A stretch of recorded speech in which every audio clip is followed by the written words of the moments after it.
Good afternoon everyone. सो कल की class हमने फेज अंडरस्टैंड करते हुए खत्म की थी, तो एक बार मैं उसको क्विकली रिवाइज करवा देता हूं आपको। फेज का मतलब क्या, डेफिनेशन वाइज तो क्लियर हो गया। Phase basically is the angle of sine और कोसाइन फंक्शन। उसकी वैल्यू टाइम के ऊपर डिपेंड करती है।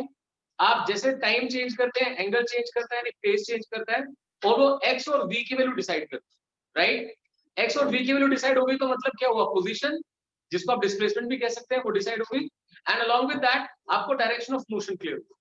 तो मैंने कल t = 0 t by 4 कंसीडर किया। तो एक बार देखिए, the expression used was x = a cos of omega t, right. t = 0 के ऊपर x came out to be, बोले, a and b came out to be 0, and this was at 0. Now at t by 4 x came out to be 0 and b was minus omega a, right? तो अब एक बार t/4 का gap consider किया, a को t/4 का gap लेते हैं। t/4 plus t/4 is t/2।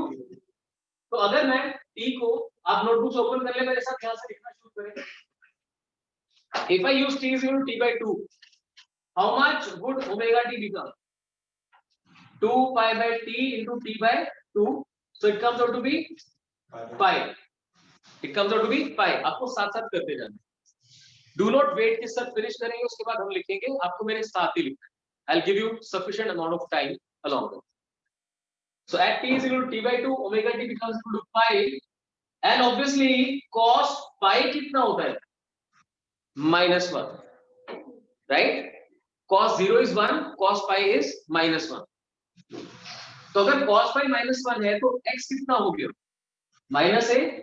So x becomes equal to -a when the time is t/2, right? ऐसे में वेलोसिटी, अब वेलोसिटी का एक्सप्रेशन क्या था? v was equal to minus omega a sin of omega t। Differentiate किया था हमने, see carefully, a comes as it is, cos का differentiation minus sin and the coefficient of t multiplies here, so minus omega a sin of omega t goes. Now put omega t as pi, sin pi कितना होता है? बताए शाबाश, sin pi कितना होता है? Sin pi is 0, sin 0 is 0, sin pi is 0. So if I put it 0, velocity becomes 0 again. Now next is, फिर से t/4 बढ़ा दो, 0, t/4, 2t/4, 3t/4, go for 3t/4। देखिए ध्यान से, at 3t/4 I insist आप भी मेरे साथ साथ करते जाएं, trying to do it slowly, है ना, वेट ना करें आप। फर्स्ट हमने सॉल्व किया t/2 के लिए। Now we are going for t is equal to 3t/4। देखो ओमेगा t कितना बन जाएगा? Omega is 2 pi by capital T and this is 3t/4। T gets cancelled, कितना हो गया? 3 pi by 2। 3 pi by 2 मतलब 270 डिग्री पे पहुंच गया। 3 pi by 2 पे cos कितना होगा? How much is cos 3 pi by 2? cos 90 कितना होता है? 0। cos 270 भी कितना होता है? 0। So cos 3 pi by 2 becomes 0. So now x becomes 0. What about velocity? Look at this. अगर हम sin 3 pi by 2 फाइंड करें तो वो कितना आएगा? Anyone in the class? -1. Excellent. Sin is negative in third quadrant, third and fourth quadrant. So हम देखिए 0 से 90, that is pi by 2, then pi, then 3 pi by 2. 3 pi by 2 is 270. Sin is negative here. So sin 3 pi by 2 is -1. Now look at this. Sin 3 pi by 2 is -1 minus plus हो गया, तो answer कितना आ गया? Omega a. Hope it's clear. So the velocity now has become omega a. अच्छा 4t/4 करेंगे तो t बन जाएगा। So at t omega t becomes 2 pi, omega t 2 pi बन गया। cos 2 pi कितना होता है? 1 होता है। So 1 बन गया तो कितना बन गया वापस से? a। लिख लें आप, कोई बात नहीं। At t is equal to capital T, obviously omega t becomes equal to 2 pi, because 2 pi by t into t करेंगे आप, that simply gets you 2 pi, and we know cos of 2 pi is +1, so that gives you x as a. And look at this, कोई भी पाई 2 पाई 0 कुछ भी होगा तो sign 0 बन जाता है, this becomes 0 again. ठीक है, तो rather than taking larger number of simple values, मैंने थोड़ा कट शॉर्ट कर दिया, t/4 की फॉर्म में किया. तो कल आपको जो पढ़ाया था वो 0 और t/4 की लेकर, वहां पे आपने देखा t is equal to 0 पे x की वैल्यू कितनी है a, that means particle is at extreme, और अगर प्लस a है that means particle is at right extreme. तो अब जो यहाँ पे लिखा हुआ है उसे मैं एग्जांपल की हेल्प से आपको यहाँ पे समझाऊंगा प्रॉपर. सी, अगर हम एक पेंडुलम कंसीडर करते हैं, वो t is equal to 0 पे x is equal to a पे है, यानी अपने राइट एक्सट्रीम पे है. राइट एक्सट्रीम तक आपने पुल किया होगा, जब वहां से रिलीज करेंगे तो उसको स्पीड कितनी मिलेगी, 0. So at t is equal to 0, if x is equal to plus a, velocity must be 0. तो यहाँ से आपको फर्स्ट पार्ट a and 0. अब आपने उसे रिलीज किया, t/4 में वो मीन पोजीशन पे पहुंच गया होगा. याद करो, मीन पोजीशन पे वेलोसिटी कैसी होती है, 0 या मैक्सिमम. देखो कांस्टेंट तो इसमें हो ही नहीं सकती. किसी का आंसर आया कांस्टेंट, उसको समझा देता हूं. कांस्टेंट होता है कि कोई चीज एक फिक्स्ड वेलोसिटी से चलती जा रही है. यहाँ पे तो आप 0 से छोड़ेंगे, धीरे धीरे स्पीड गेन करेगा, मीन पे आके स्पीड मैक्सिमम हो जाएगी, फिर यहाँ से वापस आगे जाएगा तो ऊपर की तरफ जाएगा तो स्पीड फिर से कम होने लगेगी, फिर से एक्सट्रीम पे पहुंचेगा तो स्पीड फिर से 0. तो मुझे लगता है कि बिफोर डूइंग दिस एक ये वाली बात को ठीक से समझ लिया जाए. अगर आप एक्सट्रीम से किसी चीज को रिलीज करते हैं तो एक्सट्रीम पे उसकी स्पीड 0 थी, धीरे धीरे वो स्पीड बढ़ेगी, बढ़ के यहाँ मैक्सिमम हो जाएगी, फिर वापस ऊपर जाएगा तो स्पीड फिर से कम हो जाएगी. स्पीड बढ़ी, मैक्सिमम हो गई, फिर वापस कम हो गई, फिर वापस बढ़ी, मैक्सिमम हो गई, फिर वापस कम हो गई. Got that? तो उसे देखना है कि ना सिर्फ मैग्नीट्यूड पर डायरेक्शन के बारे में भी समझ आना चाहिए. तो फिर मेरे साथ देखें, आपको जब मैंने साइन और कॉस पढ़ाया तो सबसे पहली बात ये बोली थी कि हम क्या ध्यान रखेंगे, when we start from 0, that is mean position, the function used will be sine. When we start from extreme, that is a, the function used would be cos, क्योंकि cos 0 कितना होता है, 1 होता है.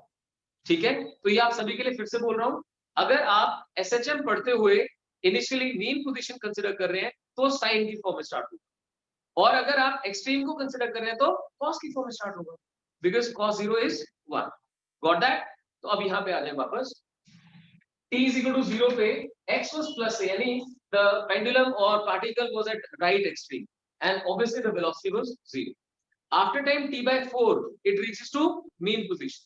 उस समय ये तो टाइम था, अगर आप फेज पूरा देखें t/4 पे, कोई बताएगा फेज कितना आ गया था, π/2, है ना. इसमें भी आपको कमांड करें, मैंने आपको पहले ही बोला कि ये वाली क्लास मैं फास्ट फॉरवर्ड नहीं चलाऊंगा, ये आपको बेसिकली सारी चीजें समझते हुए करनी है ताकि घर पे करने वाला काम मिनिमाइज हो जाए. आप अगर t बोलते हैं तो वहां तक एंगल 2 पाई बनता है. टोटल आपने पढ़ा ना कि cos का फंक्शन हो या sin का फंक्शन हो, वो टाइम की फॉर्म में तो t पे रिपीट करता है और एंगल की फॉर्म में 2 पाई पे रिपीट करता है. तो t के साथ 2 पाई, राइट, डबल दिखाई दे रहा है आपको. वैसे यहाँ पे देखना, t/4 के साथ π/2 दिख रहा है डबल, यानी by4 की बजाय by2 हो गया. ऐसे अगर मैं t/2 करूं तो वहां पे क्या होगा, पाई. तो अब ये चीज इसको क्लियर नहीं है, वो मेरे साथ दोबारा से इस ग्राफ को अंडरस्टैंड. देखिए ध्यान से, अगर मैं साइन बनाता हूं तो ऐसे बनेगा, स्टार्टिंग विद 0, यहाँ पे क्या लिखते हैं आप, t, और यहाँ पे लिखते हैं t/2, और यहाँ पे लिखते हैं आप t/4. इन वैल्यूज को देखिए. Dear, I am telling you the function is gonna repeat itself after an angle of 2 pi. यहाँ पे आप टाइम लिखे रखो, ये क्या है, एंगल. साइन या कॉस अपने आप को कितने एंगल के बाद रिपीट करता है, 2 पाई. तो सोचो ना, जब वापस रिपीटेशन का टाइम आया तब तक कितना फेज चेंज हो चुका है, कितना फेज चेंज हो चुका है, 2 पाई. नहीं, जिसको समझ नहीं आ रहा हैंड रेज काइंडली, ताकि मुझे पता लगे ना, मैं उसी तरह से इनपुट फिर से डालूंगा. तो एक तो ये वो बच्चे हैं जो क्लास में लेट आए हैं, राइट, ध्यान रखें कि आप क्लास में लेट ना आए. नंबर, नीचे खड़े मत रहा कीजिए, अगर आप आ जाते हैं तो ऊपर आ जाए कीजिए, फ्रेंड्स की वेट मत किया. ठीक है, अब समझे फिर ध्यान से. पहले तो ये क्लियर करो कि फेज का मतलब क्या है. चलो आप डिफाइन कर दो Satyarth, what is phase? Displacement, direction के बारे में. हाँ, डिस्प्लेसमेंट और डायरेक्शन के बारे में बताता है, वो फेज होता है. आप थोड़ा और ठीक से बता दो, फेज कैसे दिखाई देता है इक्वेशन के अंदर? जो नहीं, टी के साथ नहीं, हाँ, टी को इंक्लूड करके जो साइन या कॉस का एंगल बनता है, आप ध्यान से सुनो, मैंने जानबूझ के नहीं पूछा, ठीक है। साइन या कॉस के बाद जो पूरा एंगल बनता है उसे क्या बोलते हैं, फेज बोलते हैं। फेज टाइम के ऊपर डिपेंड करता है। अब ध्यान से सुनते जाना, ये पूरी जो एक्सरसाइज करी हमने किस तरीके से करी, आपने टाइम को 0 कंसीडर किया तो फेज 0 बन गया, फेज 0 बन गया तो उसके अकॉर्डिंग आपने एक्स की और वी की वैल्यू फाइंड आउट की, ठीक है। ये तो एक पर्टिकुलर एक्सरसाइज थी जो मैंने आपको साथ साथ लिखवाई। अभी किस चीज पे कॉन्सेंट्रेट कर रहा हूं, मेरी क्लास के हर बच्चे को टाइम और फेज का रिलेशन क्लियर होना चाहिए। जब आप 0 से स्टार्ट कर रहे हैं तो जितने में टाइम टी कवर हो जाएगा उतने में कितना फेज कवर हो जाएगा। नाउ दिस इज समथिंग जो मैं एक बार फिर से समझाऊंगा आप लोगों को, एंड आई वुड एक्सपेक्ट कि नेक्स्ट टाइम जब मैं पूछूं तो आपकी तरफ से आंसर्स आए, राइट। इधर देखो ध्यान से, क्या आपको ये क्लियर है साइन और कॉस का फंक्शन अपने आप को कितने एंगल के बाद रिपीट करता है? आवाज नहीं आई, एक बार फिर से, सबको क्लियर है? साइन या कॉस का फंक्शन अपने आप को 2 पाई एंगल के बाद रिपीट करता है। दैट मींस यहां से यहां तक आते आते फेज कितना चेंज हो गया, क्या ये बात समझ में आ गई? किसी को ना आई हो तो हैंड रेज करें। यहां से यहां तक आते आते फेज कितना चेंज हो गया, 2 पाई, राइट। और यहां तक कितना चेंज हुआ होगा, पाई। 2 पाई से आधा यानी पाई, और यहां तक कितना हुआ होगा, पाई बाय 2, राइट। तो आप एक बार इसे टी की फॉर्म छोड़ के पहले पाई की फॉर्म में देख लो, 0 पाई by 2 pi 3 pi by 2 and 2 पाई। ये चीजें मैं आपको हर क्लास में बार बार नहीं बता पाऊंगा बिकॉज ये बेसिक्स है। जैसे ग्रामर सीखने से पहले आप मतलब पूरे सेंटेंसेस बनाने से पहले आप टेंसेस सीखते हो, है ना, प्रीपोजिशन सीखते हो, तो वही चल रहा है। आप जब एसएचएम में क्वेश्चन सॉल्व करने जाओगे तो ये सारी चीजें परेशान करेंगी अगर इनका आइडिया नहीं हो। तो फिर देखिए ध्यान से, साइन या कॉस ने अपने आप को 2 पाई एंगल में रिपीट किया, उसका आधा करेंगे तो पाई हो जाएगा, उसका आधा करेंगे तो पाई बाय 2। आपको भी क्लैरिटी होनी चाहिए, साइन का फंक्शन 0 से पाई बाय 2 पहुंचा तो मैक्सिमम हो जाएगा। साइन का फंक्शन 0 से पाई बाय 2 पहुंचा मतलब एंगल पाई बाय 2 पहुंचा, पाई बाय 2 का मतलब कितना होता है 90, इट शुड गो मैक्सिमम। हुआ क्या, ऐसा देखो 0 से पाई बाय 2 बना मैक्सिमम, यस और नो, है ना। थोड़ा सा आज आपको ज्यादा एफर्ट डाल के बोलना पड़ेगा क्योंकि ये ऐसा टॉपिक है जो मुझे लग रहा है कि आप लोगों ने आज बिल्कुल घर से रिवाइज नहीं कर रखा, तो आपको नहीं ध्यान है, तो आप साथ साथ बोलेंगे तो क्लियर होता रहेगा। 0 से यहाँ तक कितना एंगल चेंज हुआ, 90 या पाई बाय 2, प्रेफरेबली आप पाई को इंक्लूड करके बोलो क्योंकि फेज आप 90 डिग्री 45 ये नहीं पढ़ेंगे, आप पाई 2 पाई पाई बाय 2 पढ़ेंगे। तो यहाँ से यहाँ तक कितना एंगल चेंज हुआ, पाई बाय 2, पाई बाय 2 पे आप देख रहे हैं वैल्यू 0 से कहां तक चली गई, मैक्सिमम। कहां तक चली गई, आप इसकी वैल्यू देखेंगे ना, जब फेज 0 से पाई बाय 2 चेंज हुआ तो वैल्यू कहां से कहां चली गई, 0 से मैक्सिमम चली गई। अब फिर देखो यहाँ पाई बाय 2 तो यहाँ पे कितना फेज है, पाई। पाई बाय 2 से पाई जाने में, पाई बाय 2 से पाई जाने में वैल्यू मैक्सिमम से यानी 0 पे आ गई, पाई बाय 2 से पाई जाने में वैल्यू मैक्सिमम से 0 आ गई, राइट।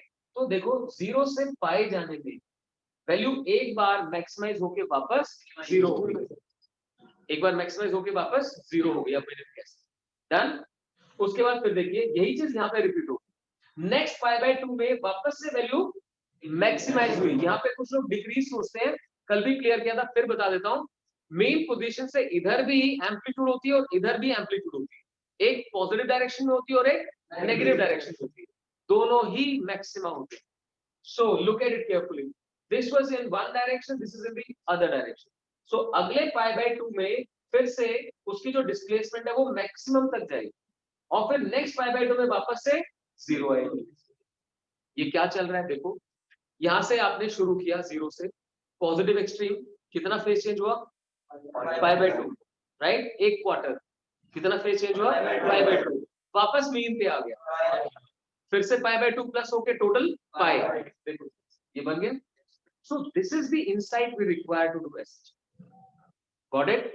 तो जो आप पेंडुलम के बारे में सोच पाते हैं, पाई by 2 pi by 2 pi by 2 pi by 2, और कल टाइम की फॉर्म में किया था टी बाय 4, अच्छा टी बाय 4, टोटल टाइम को 2t लिखते हो कि टी लिखते हो, टी लिखते हो। जब एसएचएम स्टडी करते हो तो 4 पार्ट्स में डिवाइड करते हो, तो टोटल टाइम का 1/4, T by 4 T by 4 T by 4 T by 4, that goes this way. फिर से देखें, starting from 0, T by 4 T by 4 T by 4 T by 4, right. 4 बार आप उसे रिपीट कर देना 4 क्वार्टर्स में। ऐसे ही जब एंगल की फॉर्म में करोगे तो कहां से कहां जाओगे, 0 से π/2, ये बोल रहा हूं। अब अपने पूरे होशो हवास के साथ, पूरे कामनेस के साथ इस बात को समझो। If I start talking in terms of time, it is t/4, t/4, t/4, t/4. If I start talking in terms of angle, that is phase, it goes π/2, π/2, π/2 and π/2. ये बन गया। तो समझ गए अब कि टोटल कवरेज में फेज 2π चेंज करेगा, आधे में पाई चेंज करेगा, क्यों नंदेश? और 1/4 में कितना करेगा? Please be in the class. There is nothing special line here.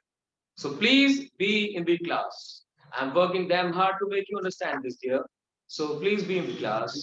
You're looking cool. So देखें फिर ध्यान से, गुस्सा आता है देखो, जब एक चीज को 4 बार बताने के बाद भी कोई पता नहीं मुंगेरी लाल कैसे सब तो गुस्सा आता है। चलो वापस आओ। तो t और पाई ये दोनों चीजें आपको अच्छे से क्लियर हो जानी चाहिए। अब मुझे इस क्वेश्चन का आंसर कीजिए। एक पार्टिकल जो एसएचएम एग्जीक्यूट कर रहा है वो पॉजिटिव एक्सट्रीम से नेगेटिव एक्सट्रीम तक चला गया, तो उसका फेज कितना चेंज हो गया? Raise hand to give answer to the question. A particle is executing simple harmonic motion and during this it goes from positive extreme to negative extreme. How much is the change in phase? Just raise hand, raise hand. It's an easy question. आप answer कर सकते हैं आगे तक। Okay okay पाई और कोई? पाई जिन्होंने 3π/2 answer किया, कल भी एक बच्चे ने ये क्वेश्चन पूछा था कि सर आप जो एक्सट्रीम टू एक्सट्रीम बोल रहे हैं, ध्यान से सुनिए, जब कहा कि पॉजिटिव से नेगेटिव एक्सट्रीम पे है तो वो सीधा ऐसे गया होगा ना, ऐसा थोड़ा ना कि मीन से पहले इधर आया होगा फिर इधर गया होगा। समझ पा रहे हैं? सो जिन्होंने भी आंसर 3π/2 किया वो ध्यान से देखिए, मीन से एक्सट्रीम आने में कितना फेज चेंज करता है? π/2। तो एक एक्सट्रीम जाना है तो पहले मीन तक फिर मीन से वापस एक्सट्रीम तक, तो कितना हो गया? π/2 प्लस π/2। अभी भी काफी सारे बच्चे 2π बोल रहे हैं, एक ने शायद आंसर भी किया था 2π। तो माय डियर स्टूडेंट्स, मतलब मेरे पॉइंट से अभी मैंने एक्सट्रीम लेवल तक समझा दिया आपको, बार-बार ये बता के कि भाई π/2 π/2 π/2 π/2 क्या। अपनी कॉपी में बनाओ फटाफट, नोटबुक में बनाओ π/2 π/2 लिख के बनाओ फटाफट। जहां पे ये ग्राफ बना हुआ है ना, इस ग्राफ के नीचे ही ऐसे करके बनाओ, ऐसे करके बनाओ। देखो ध्यान से,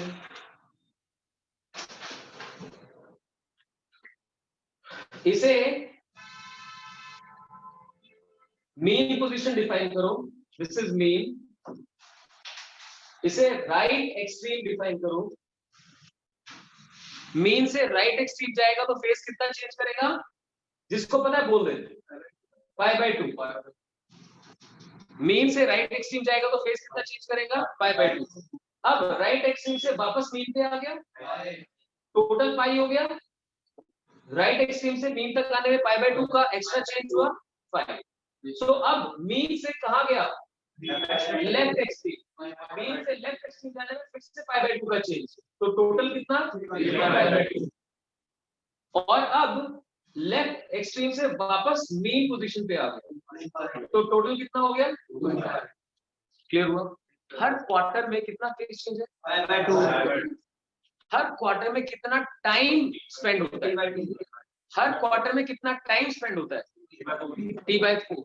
सर ध्यान से सुने प्लीज, है ना। टाइम टोटल t है जिसको 4 हिस्सों में बांटा गया है, फेज टोटल 2π है जिसे 4 हिस्सों में बांटा गया। अब इससे आसान लैंग्वेज में यूज कर सकते, ठीक है। So you must be very clear about this. Now I ask you a simple question, right extreme से लेफ्ट एक्सट्रीम जाने में फेज कितना चेंज करेगा? तो 2 क्वार्टर्स कवर हो गए, यानी कितना हो गया? 5। और टाइम कितना यूज होगा? आधा टाइम, t/2। ठीक है कितने? बहुत बढ़िया, शाबाश। क्लियर हुआ सबको?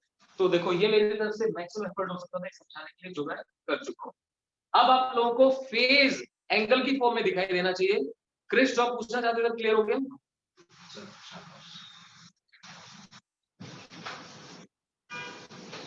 अब जरा इक्वेशन को एक बार थोड़ा सा और ढंग से समझ लेते हैं। आपने लिखा x = a sin of omega t या x = a cos of omega t। तो मुझे कोई बताए ये किस चीज की इक्वेशन लिखी है?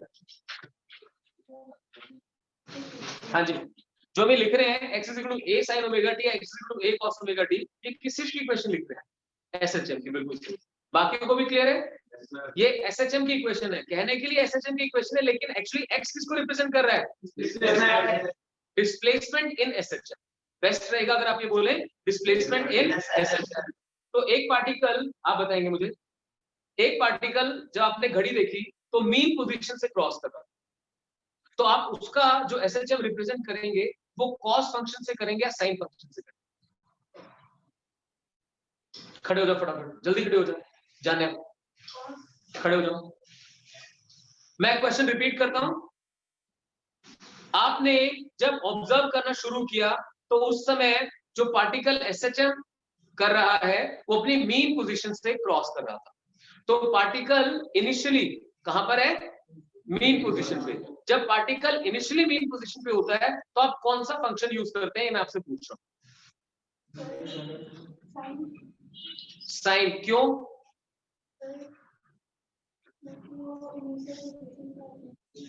नहीं, कोई और क्लास में बताना चाहे? और कोई बताना चाहे? थोड़ा जोर से बोलो। नहीं, और कोई? बैठ जाओ, बैठ जाओ, थोड़ा ध्यान से क्लास में अटेंटिव रहो। और फिर सुनो, जब क्लास करने के लिए आता ना, मतलब ऑनलाइन मेरे को 4 बच्चों ने लिख के बता दिया, सही आंसर बता दिया है। कारण 2 हो सकते हैं, एक उन्होंने पढ़ रखा और दूसरा उनके पास नोटबुक में देख के बताने की पॉसिबिलिटी ज्यादा है। दोनों कारण हो सकते हैं। But when you come to the class, kindly come prepared buddy. अब मैं आपसे क्वेश्चन करूंगा, राइट? तो उसके लिए प्रिपेयर होके आए। पिछले 3 दिन से मैं आपको स्टार्टिंग से एक चीज समझा रहा हूँ, साइन क्या है, कॉस क्या है। तो अब तक तो दिमाग में कर्व बन गई होगी। फटाफट अपनी कॉपी में बना के दिखाओ, जहां पे पेज खुला वहीं पे बना के दिखाओ। साइन की कर्व कैसी होती है, कॉस की कर्व कैसी होती है, आप लोग भी बनाए फटाफट। साइन और कॉस की कर्व बना दीजिए दोस्त, बनाओ ना शाबाश। साइन और कॉस की कर्व बना के दिखाएं जल्दी से, जल्दी करें जल्दी। जिसे नहीं बन रही हो खड़े हो जाए फटाफट, जल्दी करो जल्दी। साइन और कॉस की कर्व, ये किसकी कर्व है, साइन या कॉस?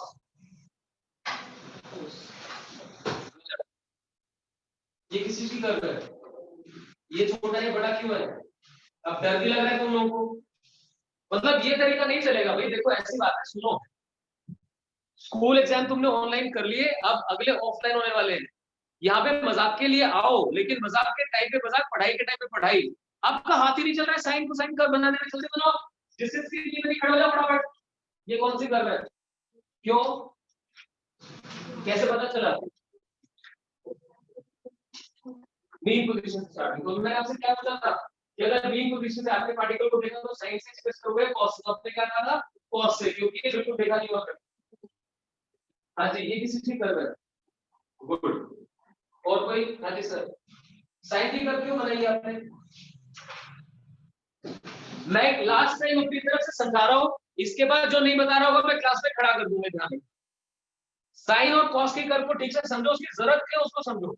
अगर आप किसी पार्टिकल का SHM, जैसा कृष्णा की इक्वेशन क्या रिप्रेजेंट कर रही है, SHM, और हम SHM में क्या लिखा है, डिस्प्लेसमेंट। अगर आप एक SHM एग्जीक्यूट करने वाले पार्टिकल की डिस्प्लेसमेंट लिखना चाहते हैं तो वो या तो साइन में एक्सप्रेस होगी या फिर कॉस में एक्सप्रेस होगी, राइट? अब देखो, अगर एक पार्टिकल t = 0 पे मीन पोजीशन क्रॉस कर रहा था, मतलब आपने उसे कहां पे स्पॉट किया, मीन पोजीशन पे स्पॉट किया, तो उसका expression x = a sine of omega t बनेगा।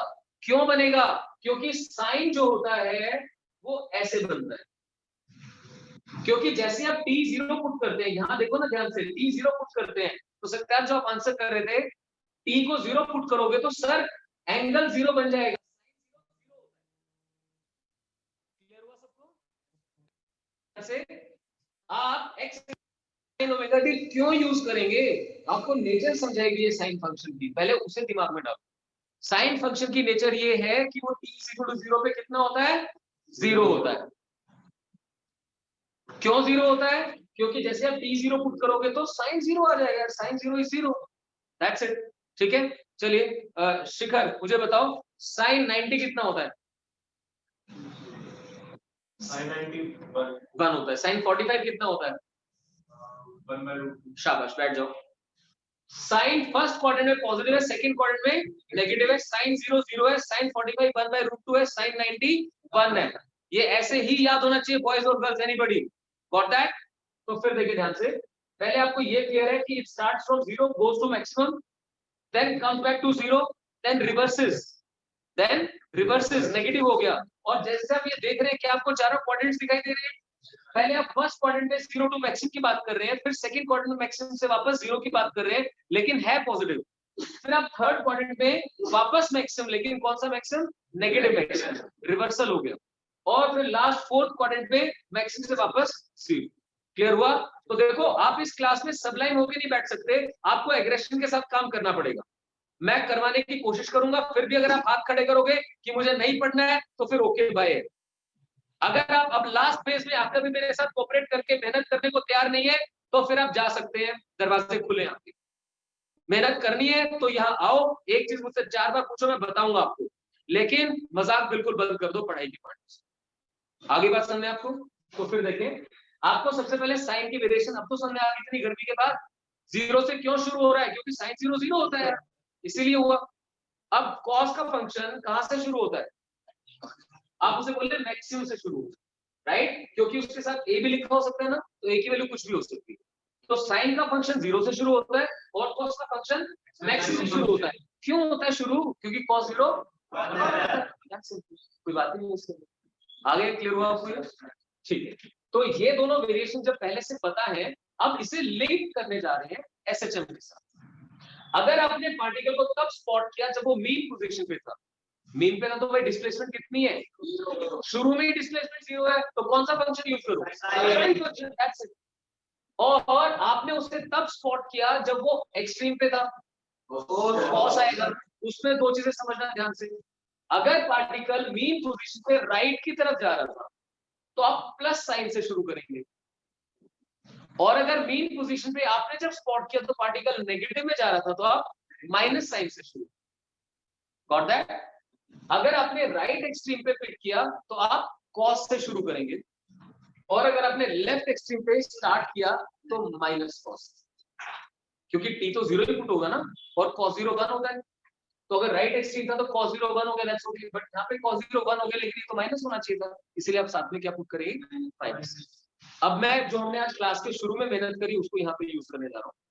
अगर पार्टिकल यहाँ से राइट पर शुरू करता है तो बिल्कुल 0 से शुरू करता है। अगर मैंने तो स्पॉट कर लिया जो यहाँ से राइट जा रहा था, लेकिन प्रीति ने तो स्पॉट किया कि वो इधर जाके और वापस आ गया। तो प्रीति ये बताओ, यहाँ से जाने और वापस आने में फेज कितना चेंज हो गया? 5। आ रही बात समझ में? तो आप सब बच्चे अच्छे दिमाग वाले हो, थोड़ी मेहनत करो ढंग से। जरूरी नहीं है मेरा हर क्लास में गर्म हो जाना, आ रही बात समझ में? But I am committed to do that, अगर आप नहीं पढ़ के आओ। सो यहाँ से आ जाना π/2, वापस आना π/2। कितना चेंज हो गया? पाई चेंज हो गया। अब साइन 0 0 होता है, साइन पाई वो भी 0 होता है, लेकिन डायरेक्शन रिवर्सल हुआ ना। जब वेलोसिटी में देखोगे तो एक में आंसर पॉजिटिव आ रहा होगा और एक में आंसर नेगेटिव। तो ये काम करता है फेज। अगर फेज 0 था तो पोजीशन 0 थी, डिस्प्लेसमेंट 0 थी, लेकिन वेलोसिटी पॉजिटिव। लेकिन अगर मैंने उसे पाई कर दिया तो डिस्प्लेसमेंट तो वापस 0 है, लेकिन वेलोसिटी नेगेटिव। अब अगर यहाँ देखो π/2 यहाँ जाते जाते 3π/2 हो गया टोटल। 3π/2 पे डिस्प्लेसमेंट -a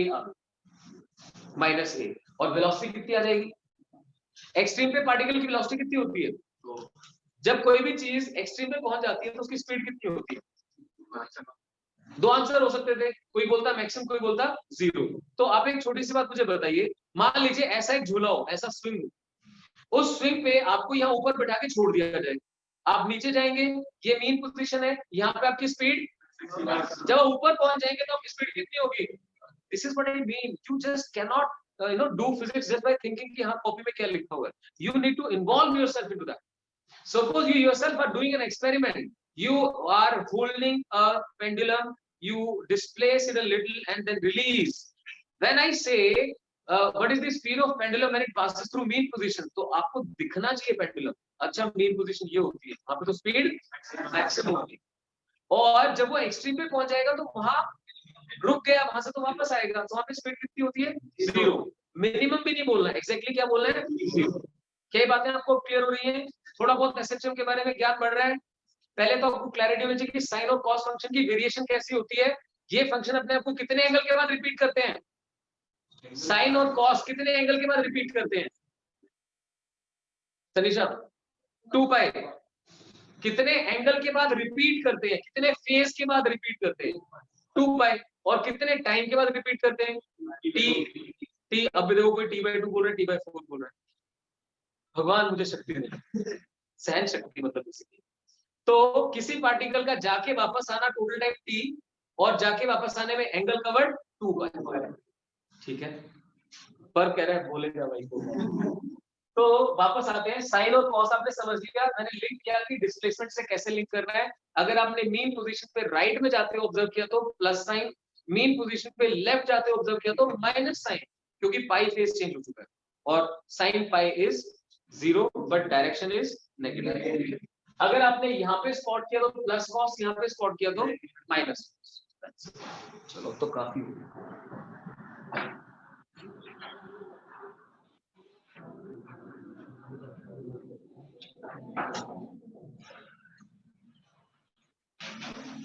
अब लिखिए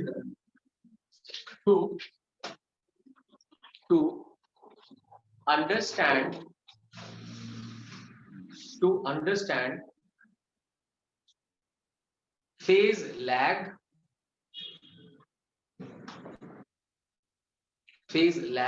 and phase lead. To understand phase lag and phase lead, phase में पीछे रह जाना और फेज में आगे चले जाना, इस चीज को समझा जाए। मैं आपके सामने ग्राफ बना रहा हूं,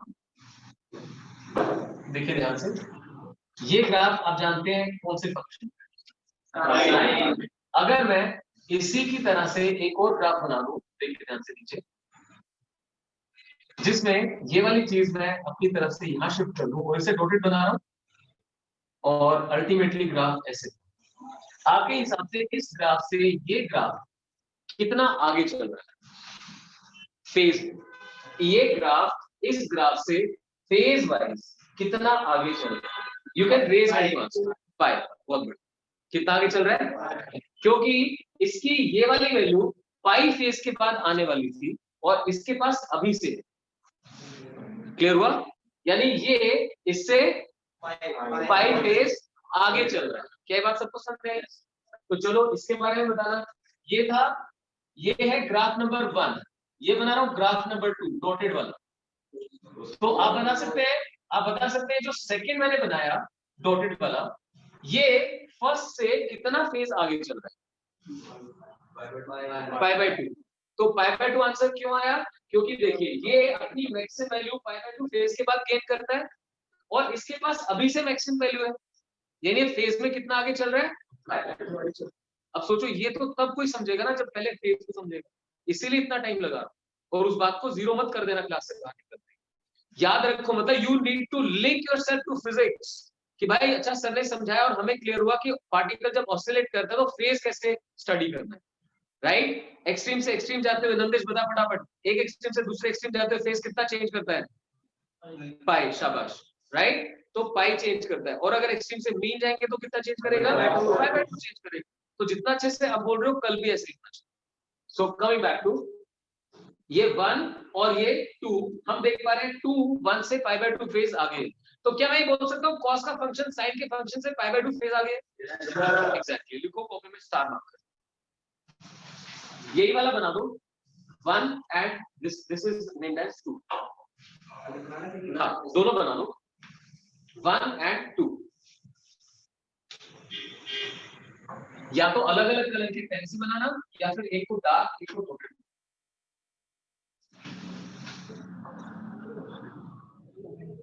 जो लोग ऑनलाइन कर रहे हैं आप अपनी क्वेरी सेंड कर सकते हैं।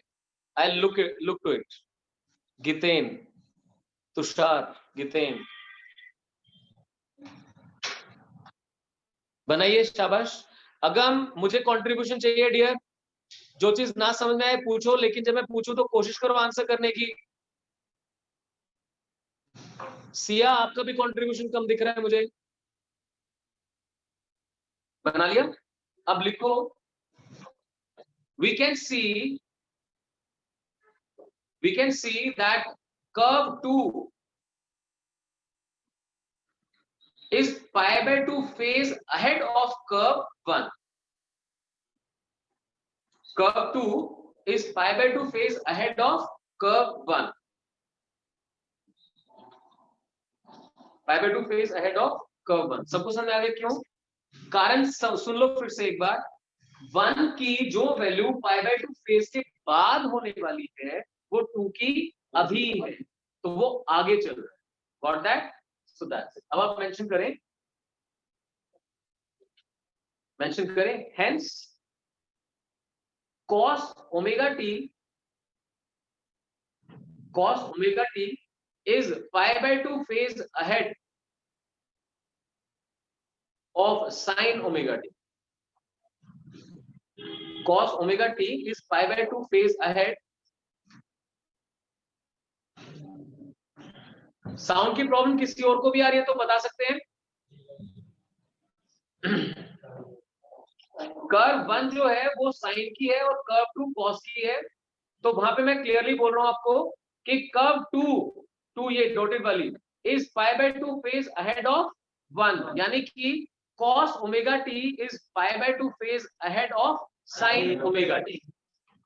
ठीक है, लिख दें cos omega t is pi by 2 phase ahead of sin omega t। इस चीज को मैथमेटिकली कैसे लिखें? cos of omega t can be written as sin of omega t plus pi by। जब cos लिखा आपने तो वो sin में जो फेज था उससे पाई बाय 2 आगे।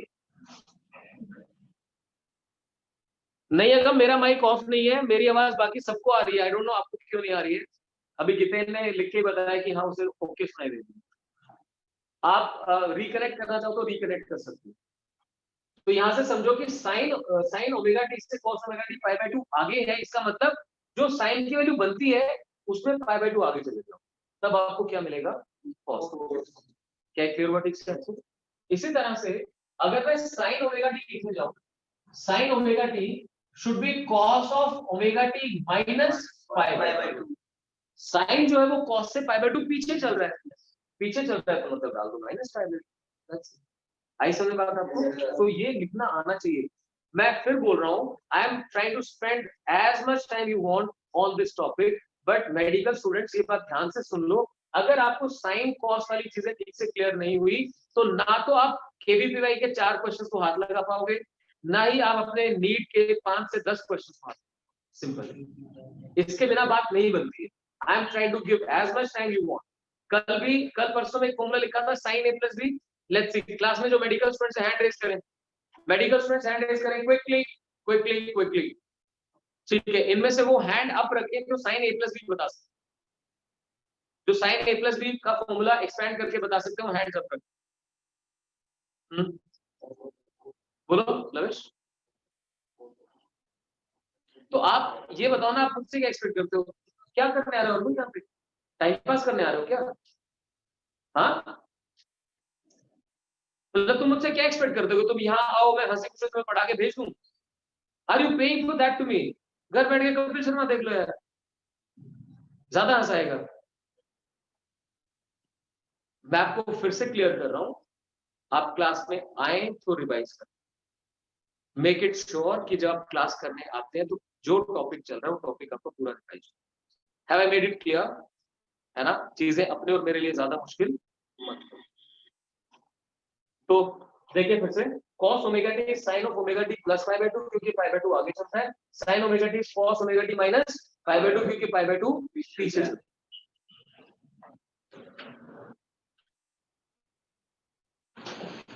अब लिखिए जरा,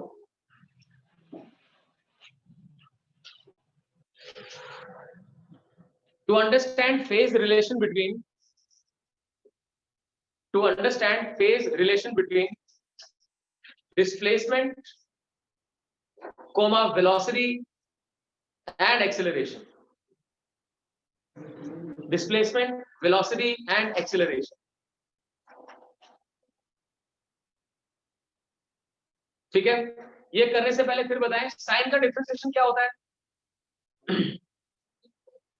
साइन का डिफरेंशिएशन कॉस, और कॉस का डिफरेंशिएशन, और याद रखिए जो टी का कोएफिशिएंट है वो क्या करता है, मल्टीप्लाई या डिवाइड। जब डिफरेंशिएट करते हैं तो जो टी का कोएफिशिएंट होता है वो मल्टीप्लाई करता है कि डिवाइड करता है? मल्टीप्लाई करता है। Before we do this topic, next topic आपको पता होना चाहिए d by dt of sine of omega t. अगर आप साइन ओमेगा टी को डिफरेंशिएट करते हो आपको मिलेगा omega cos of omega t, और अगर आप डिफरेंशिएट करते हैं कॉस ओमेगा टी को तो आपको मिलेगा minus omega sine omega T. लिखिए इसे फटाफट, और याद करो, मैं फिर आपको बोल रहा हूँ, आई डोंट नो जो भी था लॉकडाउन था एक्स वाई जेड, ब्रेन का थोड़ी ना लॉकडाउन था यार, that was not a lockdown for brain जो आपने कर दी है। आप उतने भी बुरे नहीं हो जितना आप दिखा रहे हो अपने आप को। गिव अप नहीं करो, ट्राई टू पुल थिंग्स, अभी नहीं की तो फिर बाद में नहीं हो पाएंगी। ये ऐसा डिफरेंशिएशन है जो मैं आपको 11th क्लास में कम से कम 10 बार बता चुका हूं। सो मेक इट श्योर कि नेक्स्ट टाइम आपको आता हो। रिस्पॉन्सिबिलिटी कोई चीज होती है, खुद को दोष देना भी कोई चीज होती है। You need to crush yourself कि सर मुझसे पूछते रहते मैं बता नहीं पाता हूं, तब आप पढ़ पाओगे। आप तो क्लास से बाहर जाने के बाद भूल जाते हो। सो साइन का डिफरेंशिएशन हो गया कॉस, और कॉस का डिफरेंशिएशन माइनस साइन, और टी का जो कोएफिशिएंट है वो क्या करता है, मल्टीप्लाई करता है। Got it? अब लिखिए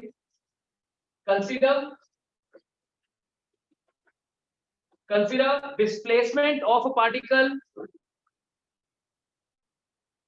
consider displacement of a particle executing SHM, executing SHM। लिखिए उसके बाद नेक्स्ट लाइन में x is equal to a sin of omega t, x is equal to a sin of omega t। ठीक है, अब जैसे मैंने ये लिखा तो एटलीस्ट क्लास में कोई एक आध बच्चा तो ऐसा होना ही चाहिए जिसने साथ साथ इमेजिन किया, अरे सर ने कोई इक्वेशन लिखी है जब पार्टिकल कहाँ होता है, सो आपका सब्जेक्ट से जुड़ाव तब बनेगा, आपका अपने करियर के लिए जो इंपॉर्टेंस चाहिए ना वो तब आएगी जब मेरा ये लिखते ही आप कुछ और नहीं सोच रहे, आप देख पा रहे हैं कि सर अब कुछ ना कुछ पूछेंगे, I need to be attentive. मतलब आपका और मेरा जो रिलेशनशिप है ना वो रिलेशनशिप तभी ग्रो हो सकता है जब जैसे आप एक्सपेक्ट करते हैं कि सर बहुत अच्छे से समझाएं, मैं भी एक्सपेक्ट करता हूँ कि आप बहुत अच्छे से बताएं, व्हाट्स रॉन्ग इन दैट। और वो हिटेड तब होता है जब बार बार नहीं बताते, वो आपके लिए भी है, आप ट्यूशन छोड़ दोगे अगर मैंने समझा पाऊंगा आपको, सिंपल है। So it's a human relation, right? I'm not a machine. So जो चीज मैं आपको बताता हूँ उसको आप समझिए और ये सोच के बैठिए क्लास में कि पूछेगा और बताना है। अब वापस आ रहे इधर, जैसे ही x is equal to a sin omega t लिखा तो देखते ही क्लियर होना चाहिए कि we are talking about a particle which was at mean position initially। ठीक है, लिखिए आगे, नेक्स्ट टाइम लिखिए velocity, velocity of the particle, velocity of the particle v is equal to dx by dt, that is d by dt of a sin of omega t। इसका answer अपनी copy में आ गया, तो लिखिए शाबाश। v होता है dx by dt extra a sin omega t। अब ये डिफरेंशिएशन अपनी कॉपी में लिखिए क्या होगा, लिखिए शाबाश, लिखिए लिखिए। आप सब जानते हैं साइन का डिफरेंशिएशन क्या होता है, cos होता है। साइन का डिफरेंशिएशन क्या होता है, cos होता है, और t का कोएफिशिएंट आगे आके मल्टीप्लाई करता है। सो ये क्या बन जाएगा, omega a cos of omega t। Got that? So अगर x a sin omega t तो v कितना बन गया, v बन गया omega a cos omega t। That's simple.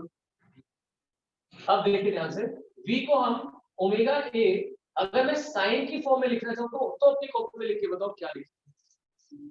हमने लिखा cos ओमेगा t, इसे मैं साइन की फॉर्म में कन्वर्ट करना चाहता हूं, तो लविश मुझे बता साइन लीड करता है cos लीड करता है, बोलो शाबाश, खड़े हो जाओ। तो किसी और से पूछूंगा तो वो आंसर क्या करेगा, cos है ना। अभी तो बेटा समझाया था, वो कर्व बना के दिखाई थी कि एक कर्व 0 से शुरू हो रही है वो साइन से है, एक x से शुरू हो रही है वो cos से है, तो लीड कौन कर रहा है, cos। तो लीड है आपको प्लस 5, आप मेडिकल से हैं, अब तो मैं बार-बार आपको समझा रहा हूं, आप इसको नहीं कन्वर्ट करने की कोशिश करेंगे तो इसमें रिवर्स गियर में आ जाएंगे। So v is equal to omega a cos of omega t better. अब देखिए ओमेगा ए अब कॉस को साइन की फॉर्म में कन्वर्ट करना चाहिए, so it should be sine of omega t plus pi by 2। क्यों? क्योंकि कॉस साइन से पाई बाय 2 आगे चलता है, तो अगर ये 60 था तो ये 60 प्लस पाई बाय 2 लिखना पड़ेगा। Got it? चलिए फाइन, ये बन गया।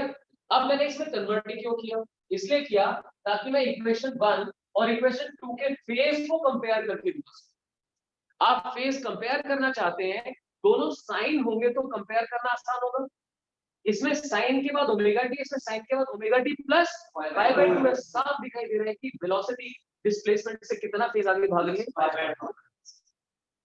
वेलोसिटी का फेज हमेशा डिस्प्लेसमेंट के फेज से कितना आगे होगा? पाई बाय 2। इस बात का मतलब समझ लेते हैं। अगर आप मीन पोजीशन की बात करते हैं तो वहां डिस्प्लेसमेंट कितनी है? लेकिन वेलोसिटी कितनी है? मैक्सिमम। जब डिस्प्लेसमेंट 0 तो वेलोसिटी मैक्सिमम। याद करो साइन 0 पे था और कॉस मैक्सिमम, तो ये लिंक करना पड़ेगा। Got that? पहले आपने साइन और कॉस को अंडरस्टैंड किया, फिर आपने ये अंडरस्टैंड किया कि पाई बाय 2 फेज आगे होने का मतलब क्या है। जब कोई चीज 0 से शुरू हो रही है तो दूसरी मैक्सिमम है, तो पाई बाय 2 फेज आगे चल रही है। फिर यहाँ पे दिखाया आपको कि x जो है वो sin ओमेगा t की फॉर्म में आया, तो velocity omega t plus pi by 2 की फॉर्म में आ गई। यानी कि वेलोसिटी डिस्प्लेसमेंट से पाई बाय 2 आगे चल रही है। जैसे ही ये देखा पाई बाय 2 आगे चल रही है, तो बैक ऑफ माइंड चलना चाहिए कि आज क्लास में सर ने जो पढ़ाया उसके पढ़ने से मैं क्या सोच सकता हूँ। मैं सोच सकता हूँ अगर मेन पोजीशन पे डिस्प्लेसमेंट 0 तो वेलोसिटी मैक्सिमम। 0 से मैक्सिमम पाई बाय 2 का फेज चेंज होता है, मैक्सिमम से 0 में पाई बाय 2 का phase. So this is what we need to know. Clear? चलिए तो यहां लिख दीजिए स्टार मार्क करके, it is clear that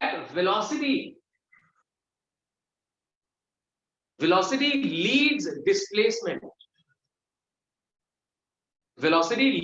displacement by a phase pi by 2. velocity leads displacement by a phase pi by 2। ठीक है, अब एक्सेलरेशन की तरफ चलते हैं। लिखिए एक्सेलरेशन ऑफ द पार्टिकल। तो एक्सेलरेशन क्या होता है? a इज इक्वल टू, हाँ बिल्कुल सही, dv by dt। सो d by dt of velocity कितनी है? यहां से पिक कर लीजिए, omega a cos omega t। It is omega a cos of omega t। तो try to give me the answer. बताएं शाबाश, क्या होगा डिफरेंशिएशन? आप लोग भी लिख के बता सकते हैं। करो करो शाबाश। तो देखो कुछ भी क्वेश्चन नहीं, आप काइनेमेटिक्स से पढ़ते आ रहे हैं, एक्स की डिफरेंशिएशन में वेलोसिटी होती है, वेलोसिटी के डिफरेंशिएशन से एक्सेलरेशन होता है। So v dx by dt solve किया और a dv by dt solve किया। सो d by dt किया तो omega a as it is. Very good. ठीक है, बहुत बढ़िया। अच्छा आपको क्या लगता है क्या आना चाहिए? ओमेगा एज इट इज आएगा, ओमेगा तो जो है वो तो आएगा ना। तो omega as it is, cos का डिफरेंशिएशन क्या होता है? Minus sine. This is what I am saying, right? So सभी देखिए समझे इस बात को यार, मत उसको मिस करो। देखो साइन का डिफरेंशिएशन कॉस, कॉस का डिफरेंशिएशन माइनस साइन। एक चीज तो याद कर लो कम से कम, मतलब तुमने मेरा सारा खून जला दिया, सारा लंच मेरा 0 हो गया। तो a इज इक्वल टू, देखिए फिर ध्यान से, अब ओमेगा a तो एज इट इज आएगा ही ना, और cos का डिफरेंशिएशन से होगा माइनस sin ओमेगा t। बिल्कुल सही कह रहे हैं। तो t का कोएफिशिएंट ऑफ x से मल्टीप्लाई करेगा तो कितना हो जाएगा? Omega. So this is what we need. फिर देखिए माइनस आ गया, omega a as it is आ गया, cos से फिर देखिए एक ओमेगा बाहर आया तो omega square a sin omega. ठीक है, अब देखो इसमें एक एक्स्ट्रा नेगेटिव साइन। जब भी आपको फेज कंपेयर करने के लिए कहा जाए तो ये नेगेटिव पॉजिटिव का फंडा खत्म होना चाहिए। तो सोचो साइन फर्स्ट क्वाड्रेंट में पॉजिटिव होता है और थर्ड में जाके, तो अगर हम प्लस पाई कर दे, प्लस पाई, तो फर्स्ट क्वाड्रेंट से कहां पहुंच जाते हैं? Third quadrant. तो जिनको भी समझने प्रॉब्लम आती है, जब मैं ऐसे करता हूं तो उनको दिखना चाहिए यार 90 से इधर फर्स्ट क्वाड्रेंट है, इधर सेकंड क्वाड्रेंट है और फिर इसके बाद नीचे थर्ड क्वाड्रेंट। सो यहां से अगर पाई ऐड किया तो कहां पहुंच गए? Third quadrant. So this is what I mean. तो देखिए it can be written as a is equal to omega square a sin of omega t plus pi. Sine of omega t plus pi. समझा रहा हूं क्यों? क्योंकि negative value कौन से quadrant में जाके होती है? थर्ड में। फर्स्ट से थर्ड में जाना है तो 180 आगे जाना पड़ेगा, यानी पाई आगे जाना पड़ेगा, इसलिए आप उसे प्लस पाई करें। तो अब क्या इक्वेशन 1, इक्वेशन 2 और इक्वेशन 3 है। क्या आप देख सकते हैं एक्सेलरेशन डिस्प्लेसमेंट से कितना फेज आगे है? देख लो एक्सेलरेशन डिस्प्लेसमेंट से कितना फेज आगे है? मतलब पाई बाय 2 दिख रहा है। अब तो डिस्प्लेसमेंट से कितना फेज आगे है? पाई फेज आगे। और एक्सेलरेशन वेलोसिटी से कितना आगे? यानी कि जैसे वेलोसिटी डिस्प्लेसमेंट से पाई बाय 2 फेज आगे थी, वैसे एक्सेलरेशन वेलोसिटी से पाई बाय 2 फेज आगे। तो स्टार मार्क करके लिखिए, स्टार मार्क करें, लिखें, it is clear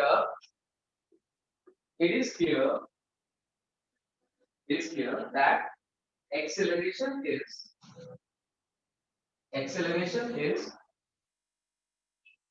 pi phase ahead of displacement. Acceleration is pi phase ahead of displacement and pi by 2 phase ahead of velocity. Pi phase ahead of displacement and pi by 2 phase ahead of velocity. That's it.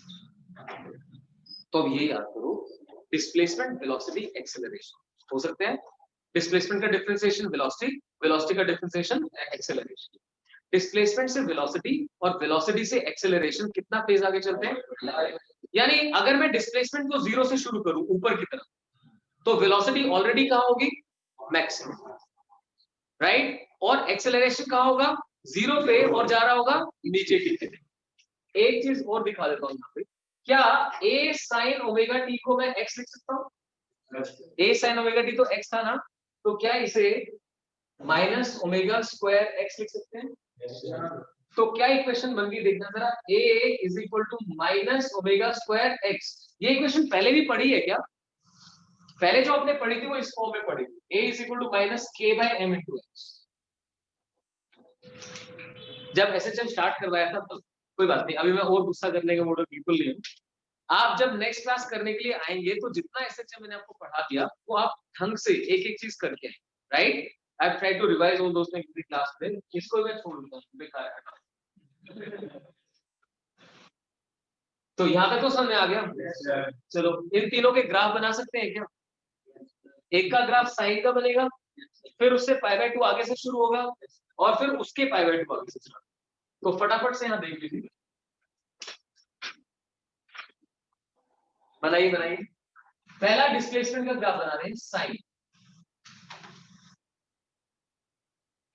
ठीक है। दूसरा graph velocity का बना रहे हैं। अच्छा, इसमें maximum value जरूर लिख देना, plus A and minus A. Minus A minimum होती है क्या? नहीं, it is maximum on the other side. ऐसे ही बी में कॉस आ जाता है तो मैक्सिमम से स्टार्ट हो, ऐसे कर। तो इसका पीक ओमेगा ए। याद रखना, वेलोसिटी की मैक्सिमम वैल्यू ओमेगा ए होती है, डिस्प्लेसमेंट की कितनी होती है? ए, और वेलोसिटी की ओमेगा ए। वैसे भी आपको याद होगा यार, सर्कुलर मोशन के अंदर v equal to omega r नहीं होता है, ओमेगा ही तो मल्टीप्लाई करना होता है, तो वही यहाँ पे कर रहा हूँ। सो डिस्प्लेसमेंट में ए और वेलोसिटी में ओमेगा ए। क्या? और लास्ट में बचा एक्सेलरेशन। एक्सेलरेशन और आगे जाना है, यानी यहाँ से शुरू होगा नीचे से।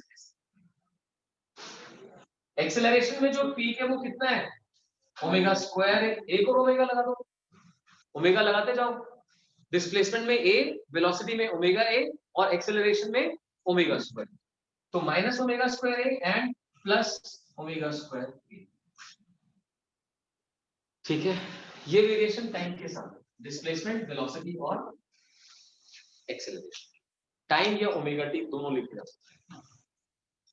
देखो 0 से मैक्सिमम से, और है तो 0 से लेके नेगेटिव में, तो पाई फेज आगे। यही समझाया था माइनस। हाँ माइनस है, ठीक है, क्लियर। ऑब्वियसली यहाँ प्लस आएगा, यहाँ minus, plus minus plus minus plus.